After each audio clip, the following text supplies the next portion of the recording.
Hey, I'm Claude. I'm not so Claude. And we're a rip-off. Hey guys, welcome back. We're playing Pokemon Green. So, ignoring that little creative borrowing aside, last time we got to the Celadon City, we're currently at a casino. I have no idea how much time we're going to spend here, to be honest. So, before we jump right into heavily gambling, what do we want to do? Let's talk about some interesting, actually, mechanics here. So, as you saw earlier, well, last episode, yesterday, where am I? You can find coins just sitting anywhere. And then actually, there are some interesting things to note here. So each machine, each one of these benches being a machine, actually has different odds of winning. I don't know which one's which. I can't remember. I know what they are in 3rd gen. I know they're different for this one though, but it's like, it sounds weird, but there's actually a different odd of winning on different machines. It's not by much on some, I believe. Well, except for one, which is way luckier than the others. But I'm serious, go check it out. And then there's a superstition if you time when you press A, it can affect you. That's not true. Split second you enter your coins and hit the start, whatever, it's predetermined what you're gonna get, so people have used safe states to even test this. They've done a lot of different things, and pretty much, yeah. And with that said, we're spending a lot of time gambling here. I know some of you are going, oh geez, that's a waste of an episode, I'm just gonna turn it off. Well, it's my idea of what's gonna work here. Darn it.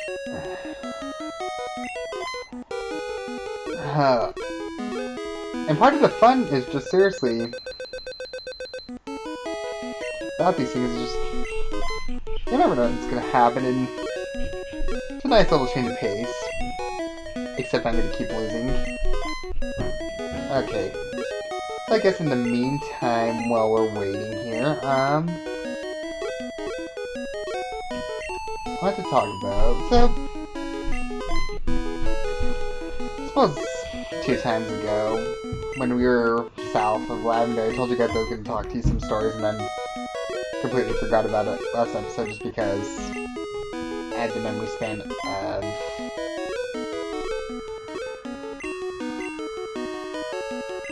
well, a fruit fly.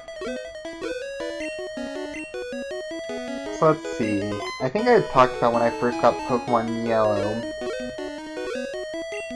At the time, I actually didn't know how to read. I got Pokemon Yellow before I actually knew how to read. Yeah, I know that sounds scary, doesn't it?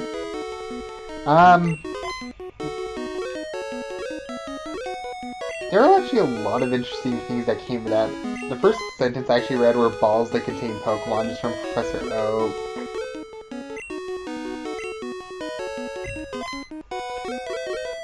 Oh, darn it. I actually got stuck a lot because I wasn't actually sure really what I was supposed to do, because that was the first quote-unquote RPG I ever played.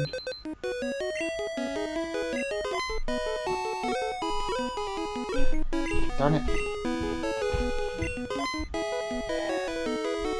It's like, one actually interesting thing about that was, there's one, like when you're supposed to get your first Pokemon from Professor Oak, I didn't know you were supposed to go and click on the Pokeball on the table at first, so I was probably stuck there for a while just because I didn't know how to read.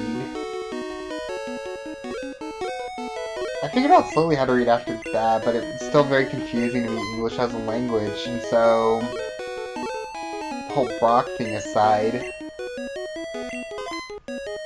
there are moments I would get stuck like... oh, I'm trying to think of a good example here.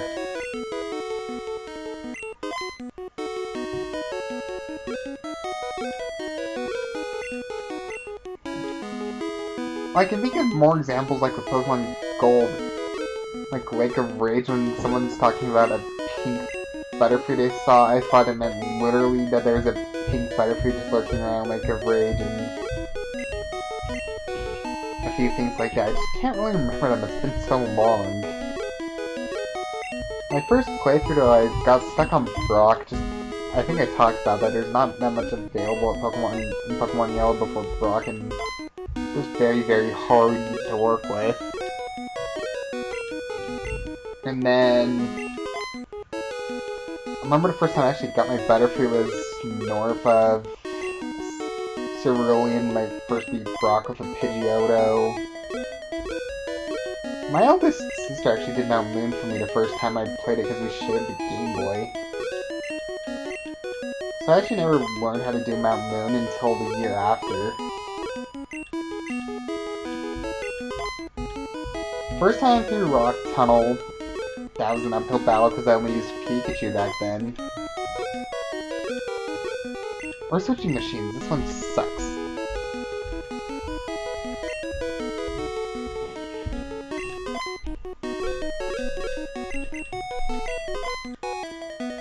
There's Mount Moon. Oh yay, let me tell you, that's so great.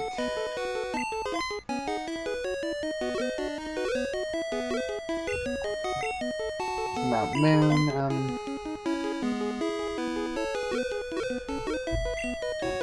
I don't think I ever really got stuck before Lieutenant Surge.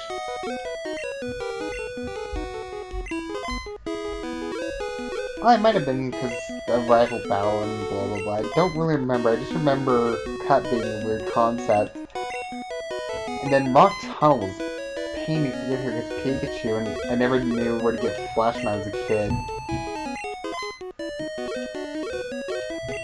So I remember just in the pitch black. It took forever. First time through, like as soon as I got outside, I died to one of those trainers, and I could see Lavender Tower, and I thought it was a gym. I was like, oh, frick.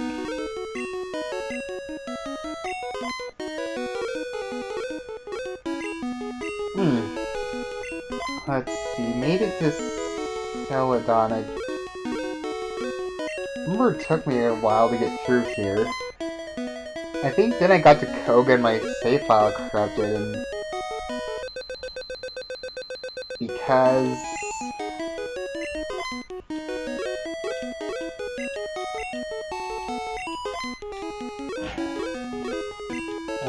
what's it called? He's level like 50 something Venomoth in Pokemon Yellow and never actually beat him.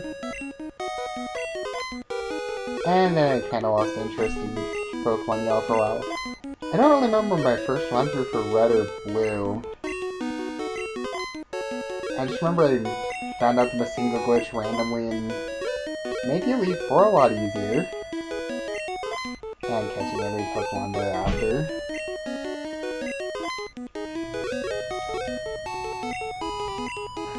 Let's see, Pokemon Gold I got a little while after Red and Blue. I think I talked about how everyone thought, well, Silver, I keep calling him Ethan, was Ash or Red, they're the same typical character. I don't want to get split hairs here. Okay. Oh, cherries. Huh. Pokemon Gold and Silver was a lot interesting to get through. I found it a lot easier to get the first badge in Gold and Silver than it was in Gen 1. And then I just got stuck. Like I talked about how I got lost constantly in whatever it's called. Too tired to care. Whatever. I can't remember the name of the tunnel south of Azalea Town? Is that what it's called? Oh gosh. This is terrible. After the first gym. So anyway. I remember just being stuck there in both versions, and then I had some interesting things going. I had like Togepi at level 20 before I went in. I remember going and catching like, oh gosh, I can't remember Pokemon names anymore. Goldeen, thank you. And I thought that was interesting. You catch a Goldeen with this old rod in that second town, Cherry Grove. Thank you. Solved all the puzzles, probably caught all the unknown. Back then I thought unknown was actually a good Pokemon, and I had one on my team. Didn't realize it was garbage.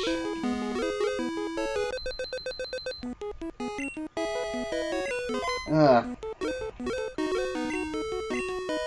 I think the next time I got stuck after that was that stupid milk tank, but everyone got stuck on them.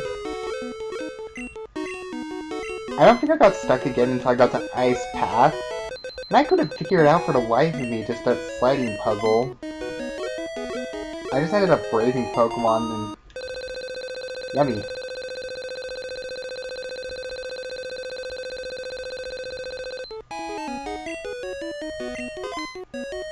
Hey, we made profit! Huzzah! We're 49 coins richer than we were before. So... I just ended up trading my Pokemon, exploring, found Raikou and Entei, didn't catch them. Because they were a pain to catch back then. I didn't figure out Memeuk until later. Finally, one night we were at some family thing at my grandparents and my older cousin's like, oh, this is simple, I can do it for you. And it's like, how? Why? I did figure it out later with the opposite version, and then after that it never became a problem again. Except for the minor inconvenience, but... Hey, I didn't get stuck again until I couldn't figure out the radio.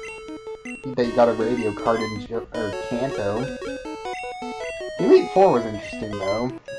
I was so scared about them, I thought I was gonna have to mass train. Randomly decided to go through and realized, oh hey, they're pathetic, my Feraligatr can take you. I ended up raising my Feraligatr to be a powerhouse. That Feraligatr was probably the first legit Pokemon I trained to level 100, and I just decimated. Actually, one of the funniest things is my cousin Pig, Mr. Pokefan, just comes from his fandom of Pokemon. If you actually go back, the first time he ever even got introduced to Pokemon was in Gen 2. We were at a family Christmas thing, and I had both versions on me and 2 Game Boys. And so he wanted to play me, so I gave him my gold, and we actually have a picture somewhere of him playing me with... I had my level 100 Feraligatr and just decimating. I think I talked about the glitch, and I still want to know about that. If someone could seriously just get back to me.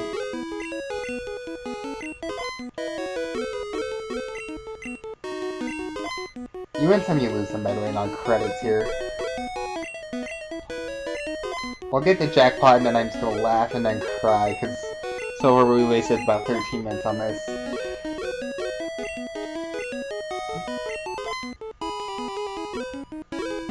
I don't even remember what team I would have had back in my first playthroughs. Let's see. Pokemon Yellow, I probably had Pikachu, Butterfree, Pidgeot. And I have no clue. I know I've used every single Pokemon from first gen at some point, but for my initial playthrough, I'm honestly trying to think.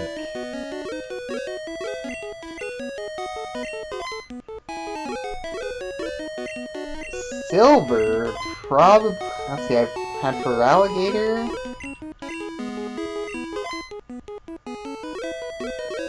Pikachu,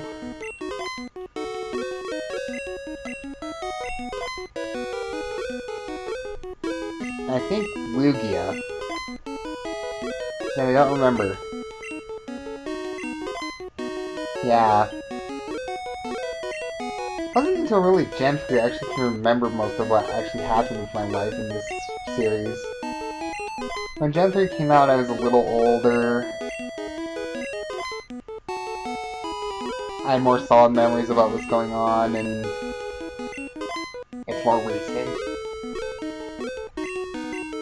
Because also the time that Pokemon Ruby and Sapphire came out, there was a lot going on in my life at the time, and I just started to associate with that. So I first got Ruby and Sapphire on a road trip from where I lived to New York, and I live in the middle of Utah. So So this is about a week and a half each way in a car.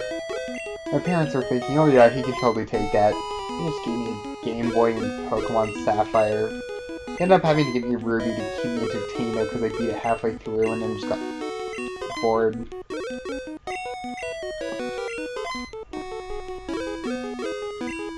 I don't remember Sapphire being that hard except for the Elite Four. And then when I got home that year, it was just interesting. I learned about Jirchi, really wanted one, could never get one until later.